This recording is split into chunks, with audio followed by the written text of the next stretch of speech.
Bem-vindos, eu sou Luiz Castelo e neste vídeo, dando continuidade ao assunto campo elétrico, nós vamos ver o que acontece quando eu coloco um dipolo elétrico.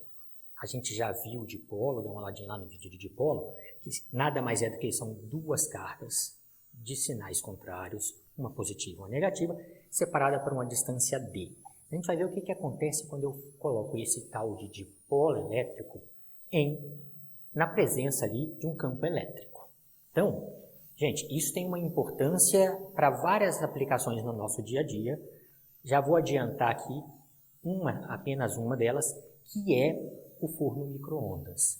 Se vocês usam micro-ondas e tem a sua utilidade para alguma coisa, mesmo que você não use, para alguém tem a sua utilidade, é graças à compreensão do que acontece com um dipolo elétrico na presença de um campo elétrico que foi possível construir este equipamento. Então, vamos começar aqui só falando para vocês que eu posso descrever inteiramente o comportamento de um dipolo elétrico na presença de um campo elétrico, tendo o valor do campo e do momento do dipolo. E é isso que a gente vai mostrar na equação que a gente vai descrever a partir de agora. Então, repara só o que a gente está fazendo aqui.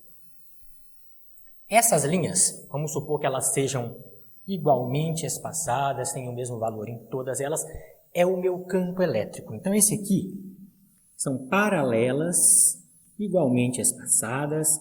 Então, essas aqui são as linhas de campo elétrico, e isso recebe o nome de campo elétrico uniforme. Então, nós vamos fazer uma suposição aqui, que o meu dipolo, olha, uma carga de sinal menos Q e uma carga de sinal mais Q, separado por uma distância D, está na presença de um campo elétrico uniforme aqui.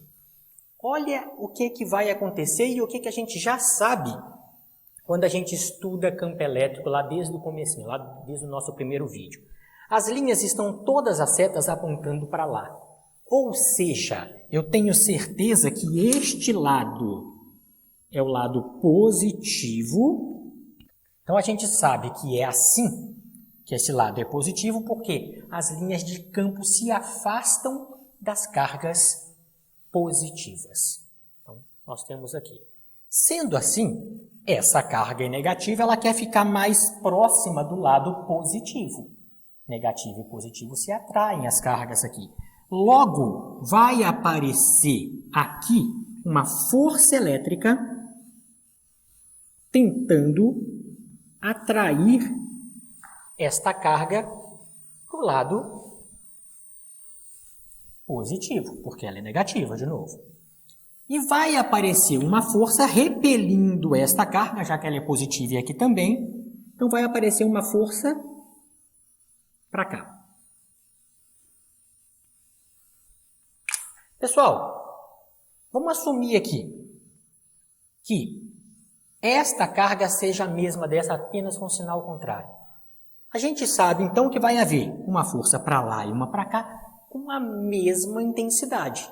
Elas estão na mesma direção, paralela ao campo elétrico aqui, mas em sentidos contrários, cada um em uma carga, não é na mesma carga, cada um na carga diferente, cada um na sua carga aqui. E aqui o dipolo estava fazendo um ângulo, olha aqui esse ângulo θ, com o campo elétrico.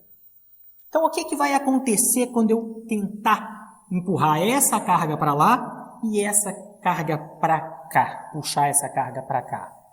Como as forças são iguais e contrárias, a gente sabe que o centro de massa, CM aqui, ó, centro de massa, não vai se movimentar.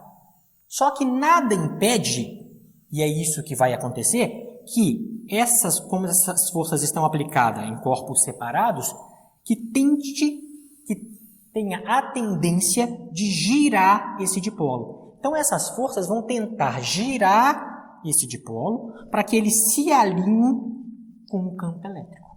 Na hora que ele alinha com o campo elétrico, ele estabiliza. Então, isso pode ser que gire muito forte, passe.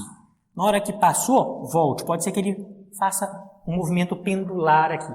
Ele pendule até que eu consiga alinhar esse processo aqui. E é justamente isso que acontece lá no micro-ondas. Quem que é o micro-ondas? O micro-ondas é o seguinte, eu tenho aqui uma molécula de água, que é que o micro-ondas faz, na verdade, não quem que é o micro-ondas. Eu tenho aqui uma molécula de água, uma separação aqui ó, dos dois hidrogênios e do oxigênio de mais ou menos 105 graus aqui, e vai ter um momento de dipolo interno aqui nessa molécula. Por que vai ter um momento de dipolo aqui? Porque a tendência é que os elétrons fiquem mais perto do átomo de oxigênio. Então, o oxigênio tende a ser um lado mais negativo do que os hidrogênios. Então, a molécula de água classicamente pode ser aproximada, muito bem aproximada, de um dipolo elétrico. Então, eles aproveitaram isso. Isso aqui é como se... Isso aqui funciona aqui, ó, esse dipolo, como se fosse uma molécula de água. É o lado mais negativo, o oxigênio, o lado mais positivo, o hidrogênio. Então, na hora que eu ponho isso na presença de um campo elétrico, isso aqui tenta alinhar. Só que é o que acontece no micro-ondas. Falando aqui do micro-ondas para depois a gente resolver a parte equação que não tem nada a ver com micro-ondas aqui. Quando ela faz isso, ela tenta alinhar, mas no micro-ondas, na hora que ele está lá alinhando, ele troca o campo elétrico. Ele alterna esse campo elétrico. Então agora, o que era positivo aqui, ele joga o campo elétrico para o outro lado. Ele troca. Certo? E a molécula tenta se alinhar de novo com a nova situação. Então essa molécula começa a chacoalhar lá dentro, fazer um movimento pendular. Neste chacoalhar, eu consigo aquecer a água ali dentro do micro-ondas. Então o micro-ondas, tudo que ele faz é aquecer água. Ele não faz mais nada, ele não aquece outra coisa. E este aquecimento da água é quem provoca o aquecimento do alimento. Então eu esquento a água, de dentro para fora, a água que está contida no alimento, e essa água que esquenta o resto. Se você colocar, por exemplo, um prato de cerâmica no micro-ondas, sem nada nele, só o prato, botar lá dentro e ligar o micro-ondas, o prato não vai esquentar, porque a quantidade de água presente ali naquela cerâmica é muito pequena. Agora, por que o prato esquenta então? Porque o alimento contém água, a água ficou ali chacoalhando, trocando isso aqui, ó, pendulando ali dentro do alimento, esquentou o alimento e é o alimento que esquenta o prato. Então ali vai ter um calor por contato, ali vou ter uma condução de calor do alimento para o prato. Então por isso que o prato se torna quente. O prato sozinho não esquentaria devido a pouca presença de água. Então note que isso aqui é extremamente importante para um monte de aplicações. Eu estou dando só do micro-ondas, tudo bem? Então vamos ver o que acontece aqui do ponto de vista matemático aqui agora. Gente, se isso aqui chacoalha, porque as forças estão uma para a direita, uma para a esquerda, mas não é no mesmo corpo, eles têm um deslocamento de forças aqui um pouco mais acima, um pouco mais abaixo, isso aqui vai mexer, eu sei que eu tenho um torque. Torque é fazer girar as coisas. Então, tem duas coisas que eu já sei aqui com toda certeza. Essa força é devido a cargas elétricas e devido ao campo elétrico ali, né? Então, ó, a força que está sendo aplicada ali é do tipo carga vezes o campo elétrico. Em módulo, eu não estou colocando o vetor. Se quiserem ser mais rigoroso, pode colocar e deve colocar o vetor aqui, tá? Então, vamos colocar aqui, eu não sei se eu vou usar para tudo, então vou colocar de outra cor, mas só para vocês saberem que isso aqui realmente é uma notação vetorial. Então, tá aqui. E a outra coisa que eu sei é que, como ele vai balançar, existe um torque. E quem é o torque? Torque, módulo, vamos lá. Tal é igual a força vezes o deslocamento. Vou chamar esse deslocamento aqui de S. Não é o correto, tá? Mas é porque senão a gente vai... Eu vou ter que fazer alguma coisa naquele desenho ali, para a gente não se perder. Já que tem D aqui, não quero usar este D, só por isso. Força vezes o deslocamento vezes o seno do ângulo, que é este ângulo aqui.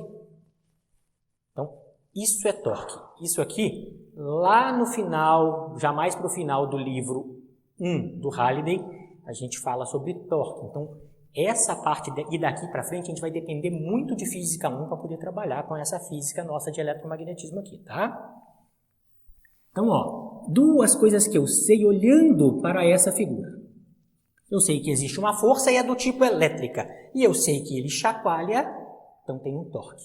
Eu sei que ele tende a girar, tá? Não é só chacoalhar, seria um giro realmente. Eu tenho o torque aqui. Ótimo. Já que eu sei isso, a gente vai partir para o próximo passo, que é uma partezinha de geometria aqui, para a gente poder ver qual que é o torque devido a essas duas forças aqui. Uma e outra. Então, vamos ver o que acontece. Ó, vamos supor que esta distância da partícula negativa até o centro de massa seja x. Só que eu sei a separação aqui do dipolo, mede d. Se aqui é x e a distância total é d, esse outro pedaço aqui mede d menos x. Tudo bem? Bem tranquilo aqui. Então, vamos seguir aqui. Quem que é o torque total, então? O módulo do torque total é a soma disso aqui. Então, vamos somar isso aqui e ver quanto que dá. Olha aqui, o torque vai ser igual. Vamos olhar para esta partícula aqui. A distância, esse deslocamento que eu chamei de S, daqui até o centro de onde ele está girando, que esse S é sempre de onde eu estou aplicando a força até o centro, até onde está o centro de giro ali, onde vai girar as coisas. Está girando em volta do centro de massa aqui. Tá? Então, vai ser F vezes x vezes o seno do ângulo. O ângulo é o mesmo aqui, isso aqui suponha que seja muito retinho, seno de θ. E para outra partícula, eu tenho que F, também F, só que a distância daqui até o centro aqui de massa, é onde que ele vai girar, é d menos x. Então, esse S passa a ser d menos x, vezes o seno de θ. Vamos abrir isso aqui para ver o que acontece. Torque é igual a Fx seno de θ, não tenho o que fazer. Fx seno de θ. Mas aqui eu tenho, ó, vai ficar F seno de θ vezes d. Então, mais F d seno de θ e F seno de θ vezes menos x. Menos F x seno de θ. Tá aqui. Repararam já uma coisa? Olha aqui, ó. Fx seno de θ com sinal positivo, Fx seno de θ com sinal negativo. Então, o torque, aqui está submetido este dipolo, é igual a F d seno de θ. Mais ainda, eu sei que tipo de força que ele está submetido. Eu sei que é esta força, é a força elétrica. Então, vamos trocar esse F pelo tipo de força que ele está submetido. Olha aqui desse lado, ó. Então, o torque vai ser igual à força que ele está submetido. Q vezes E, ou E vezes Q. No meu caso ali, eu vou escrever, já que eu estou fazendo o módulo aqui, posso escrever do jeito que eu quero aqui. Vezes D, seno de θ. Vezes D, seno de θ. Tá aqui.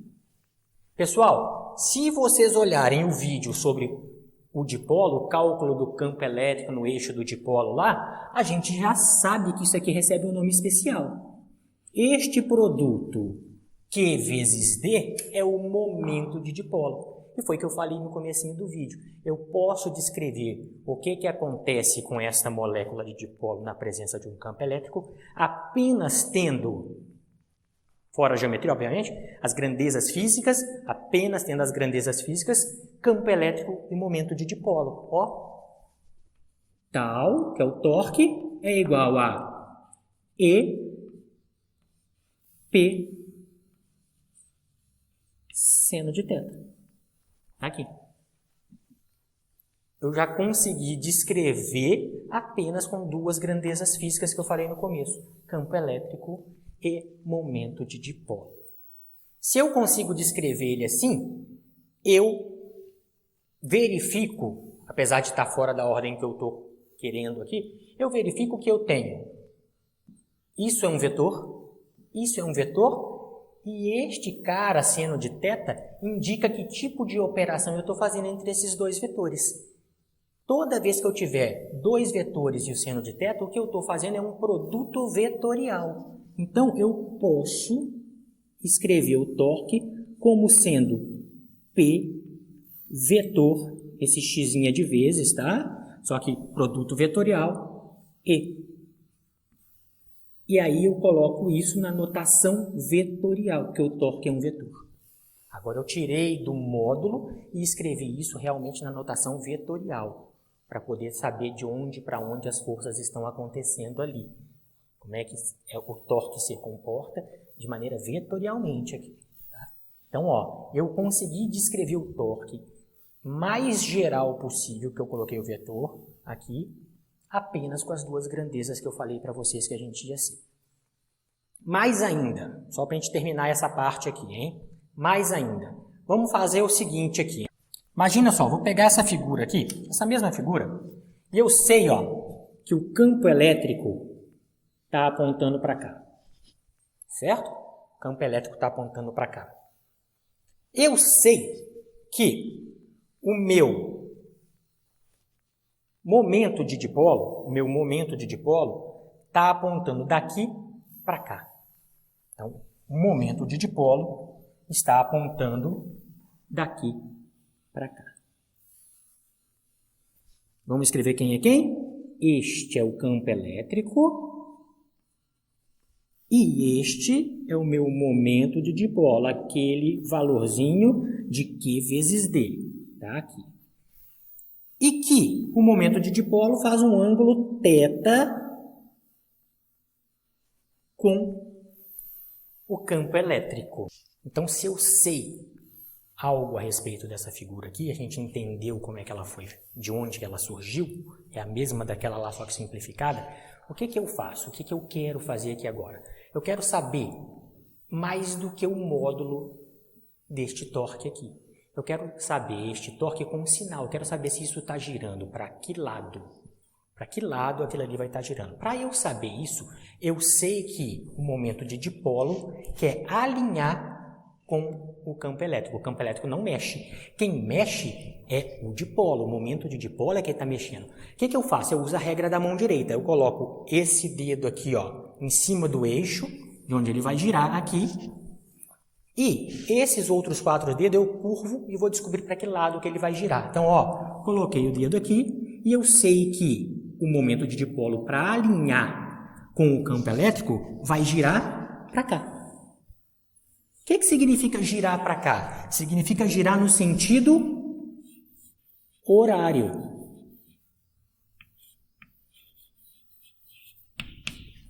E por definição, o torque é negativo no sentido horário. Então, eu só estou ciente de que o torque é negativo no sentido horário, porque isso foi uma definição que fizeram há muito tempo atrás. O torque é negativo. Então, agora eu posso escrever o torque ou neste formato, no formato vetorial, ou escrever ele neste formato, sabendo para que lado ele está girando. Para que lado o meu dipolo elétrico está girando, se ele está rodando no sentido horário ou no sentido anti-horário. O que eu tenho aqui, então, é que o torque, para essa situação que a gente desenhou, que é a situação geral aqui, é menos de quem está rodando no sentido horário, P e seno de θ, que são as duas formas de escrever o torque.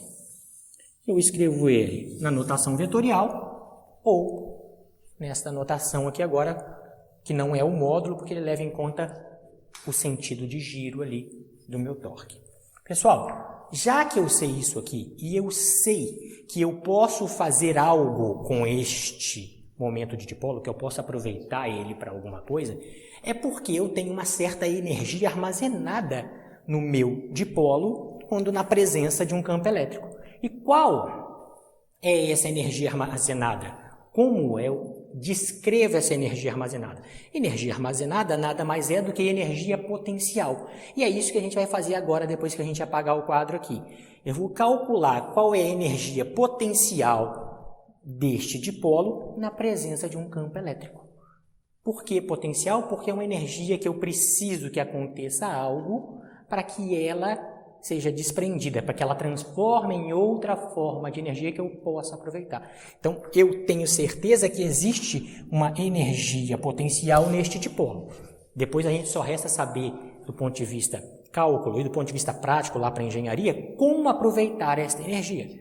Essa energia chama energia potencial, a que está guardada ali dentro, aquele dipolo. E é isso que a gente vai calcular logo agora, depois que a gente apagar o quadro aqui. Voltando aqui, pessoal, olha aqui, ó. A gente apagou e vamos voltar aqui. Eu preciso, para descrever a energia potencial de um dipolo elétrico, de lembrar duas coisas da Física 1. Lembra que eu falei? Essa matéria daqui para frente eu vou usar bastante Física 1 misturado com essa física de eletromagnetismo aqui, hein? Então vamos lá. A primeira coisa que eu sei que eu vou usar a respeito de Física 1 é que energia potencial a gente chama de U e ela é igual a menos o trabalho. Então, essa é uma equação que vem lá da Física 1. Vocês vão ter que voltar lá na Física 1, se não se recordarem disso. Na parte de energia potencial, dá uma estudadinha lá no livro 1 do Halley, vocês vão achar isso aqui, tá? E a outra coisa que eu sei, a outra coisa que eu tenho que saber lá da Física 1, é que trabalho é igual a menos a integral do torque θ, desde um ângulo inicial até um ângulo final. Então, essas duas coisas eu preciso saber para poder iniciar a minha descrição a respeito da energia potencial de um dipolo elétrico.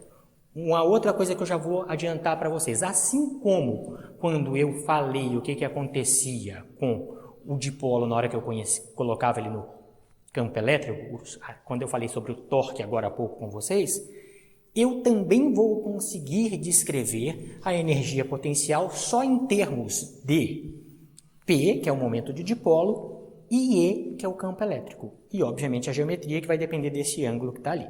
Tá? Então, as grandezas físicas que tem que aparecer aqui são a mesma que apareceu no torque. É possível descrever ela da mesma forma, só dependendo dessas duas coisas. Vamos ver o que vai acontecer a partir daqui. Antes da gente descrever, antes de falar sobre o que vai acontecer a partir daqui, gente, quando eu falo de energia de potencial, eu não falo da energia potencial em nenhuma determinada posição, para uma determinada situação. Eu falo para a diferença. O que tem sentido físico para mim é a diferença de energia potencial. Ou seja, tem que ter essa diferença entre o θ inicial e o θ final.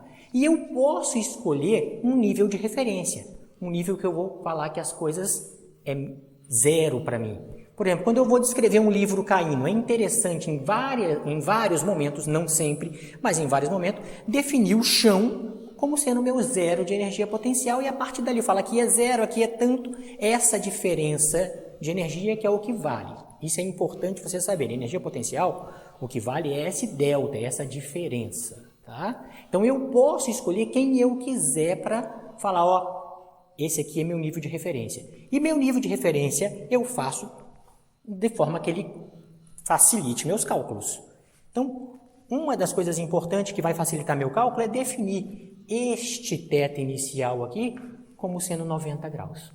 Isso vai facilitar o meu cálculo. Lembrem, por que eu estou fazendo isso? Porque eu posso escolher a minha referência da forma que mais facilite meu cálculo. E a partir desta referência, eu calculo um delta, uma variação de energia potencial, que é isso que faz sentido para mim. Então, vamos aproveitar essa informação e vamos escrever aquilo ali, da forma mais econômica possível, da forma mais fácil possível. Vamos, segue aqui. Vai ficar assim, ó, trabalho, se isso é igual a menos o trabalho é isso é igual a isso aqui, ó, tá aqui. Então, a energia potencial é igual a menos a integral, a minha referência, que eu já sei que facilita os cálculos, 90 graus, até um ângulo θ, diferente de 90 graus, de quem? De tal dθ. Tal dθ. Esse tal é o torque. E a gente já sabe calcular o torque. Apaguei agora mesmo ali do quadro. Olha lá, vamos botar aquela última equação. A última equação que estava bem aqui, ó, a respeito do torque, aquela que tem o sinalzinho negativo. Então, ó, a energia potencial vai ser menos a integral da minha referência até o meu ângulo que eu quiser medir ali. De quem? Menos P e seno de θ dθ. Este é o meu torque. Este é o meu torque. Então, tudo que não tem θ, vem para fora do sinal de integral. E é igual. Menos com menos dá mais. Já vou fazer esse joguinho. O P e o E pode sair da integral. P, E, integral desde 90 até θ. De quem? Seno de θ de θ. Tá aqui. Agora a gente vai fazer esta integral aqui. Essa integral, vocês já sabem quanto que dá, tenho certeza. Integral do seno é menos o cosseno. Vamos fazer do lado de lá? Então vai ficar aqui. A energia potencial do dipolo é igual a P vezes E vezes, vou botar dentro do parênteses, menos o cosseno de θ, porque a integral do seno é menos o cosseno, desde 90 até θ. Vamos ver o que está acontecendo. Vamos botar esse sinal de menos para fora e depois, se precisar manipular ele, a gente manipula ele. A gente faz uma ou duas linhas a mais aqui. U vai ficar menos P, E. E agora, como é que eu aplico os limites de integração? O de cima menos o de baixo. Então, vamos abrir aqui, ó. Vai ficar o de cima, cosseno de θ, θ no lugar de θ mesmo, fica cosseno de θ. Menos, coloca o sinal de menos, faz a mesma coisa com o limite inferior. Cosseno, no lugar de θ, coloca 90. Cosseno de 90 graus. Aqui. Só que cosseno de 90 a gente já sabe calcular. Cosseno de 90 é zero. Está aqui. Logo, a energia potencial devida ao dipolo elétrico vale menos P e cosseno de θ. Está aqui. Essa é a energia que está armazenada naquele dipolo elétrico que estava desenhado aqui no começo da aula. Então, essa é a minha energia armazenada. Olha só, depende de um fator geométrico, que é o ângulo, e de duas grandezas físicas que eu já tinha falado qual era desde o começo. Momento de dipolo e campo elétrico.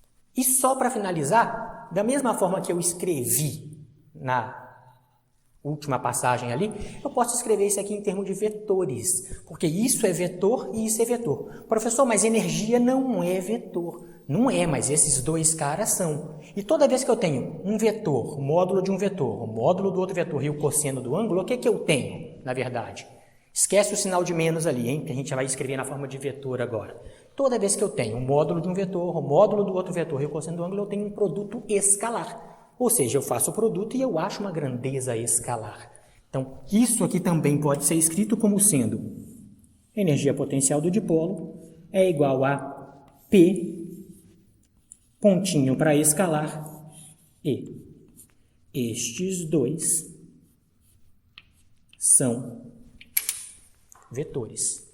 Então, são as duas formas que eu escrevo a energia que está armazenada num dipolo elétrico. Então, estas são as formas de escrever a energia potencial no dipolo elétrico.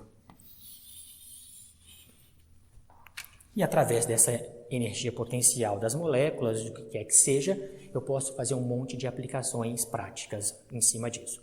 Pessoal, dessa forma que a gente termina todo o capítulo de campo elétrico.